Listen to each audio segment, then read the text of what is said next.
Hello বিয়াস, আসসালামু আলাইকুম রহমতুল্লাহি ওবারাকাতু। আশা করি আপনারা সবাই ভালো আছেন। আপনাদের দোয়া আল্লাহর মতে আমি একটু ভালো আছি। তো বিয়াস, তন্ত্রমন্ত্র কার্যকরিতা স্থানের পক্ষ থেকে আপনাদের সবাইকে জানাই শুভেচ্ছা ও স্বাগতম। তো বিয়াস, প্রতিদিনের মতো আবার নতুন একটি বশীকরণের আপডেট ভিডিও নিয়ে আমি আপনাদের মাঝে উপস্থিত হলাম। আশা করি ভিডিওটি আপনাদের সবারই ভালো লাগবে এবং আপনাদের কাজে দেবে। তো বিয়াস, আজকে আমি আপনাদের মাঝে বিধবা মহিলাকে কাপড় দিয়ে বশ করার বশীকরণ নকশা নিয়ে উপস্থিত হয়েছি। এই নকশাটির দ্বারাই আর বিধবা নারীর কাপড়ের দ্বারাই আপনি আপনার পছন্দের বিধবা নারীকে আপনি বশ করে নিজের ইচ্ছা মতো মিলন করতে পারবেন এবং হাতের পুতুল বানিয়ে নাচাতে পারবেন। আপনি যা বলবেন তাই শুনবে, যখন যেখানে এবং যখন যেইটা বলবেন হুকুম করতে আপনার দেরি হবে, কিন্তু তার সেটা পালন করতে দেরি হবে না। এবং যেখানে আসতে বলবেন সেখানে ছুটে আসবে, গোপনে কেউ জানতে পারবে না, কেউ বুঝতে পারবে না কেউ।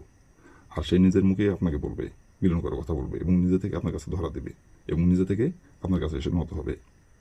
আর আপনি যা বলবেন তাই শুনবে। তো বেশ, এই নকশাটি কীভাবে অঙ্কন করতে হবে এবং এই নকশাটি কোন দিন অঙ্কন করতে হবে এবং নকশাটি অঙ্কন করার সময় কি কি করতে হবে, নিয়মকানুন সব কিছু ফুল ভিডিও আমার ইউটিউব চ্যানেলে আপলোড করা আছে। নিয়মকানুন সব বলে দেওয়া আছে। আপনারা আমার ইউটিউব চ্যানেল যে প্রথম থেকে শেষ পর্যন্ত মনোযোগ সহ ভিডিও দেখে কাজ করবেন, যে নিয়মকানুন বলে দেওয়া আছে নিয়মকানুন লক্ষ্য করে মানে কাজ করুন, কাজের ফলাফল পেয়ে যাবেন। আর যদি নিয়ম থেকে চুল পরিমাণে ভুল করেন তাহলে কিন্তু ফলাফল পাবেন না কেউ।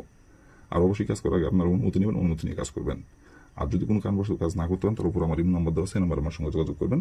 আমি আপনাদের 100% গ্যারান্টি সহ কাজ করে দেবো, কোনো সমস্যা নাই গো।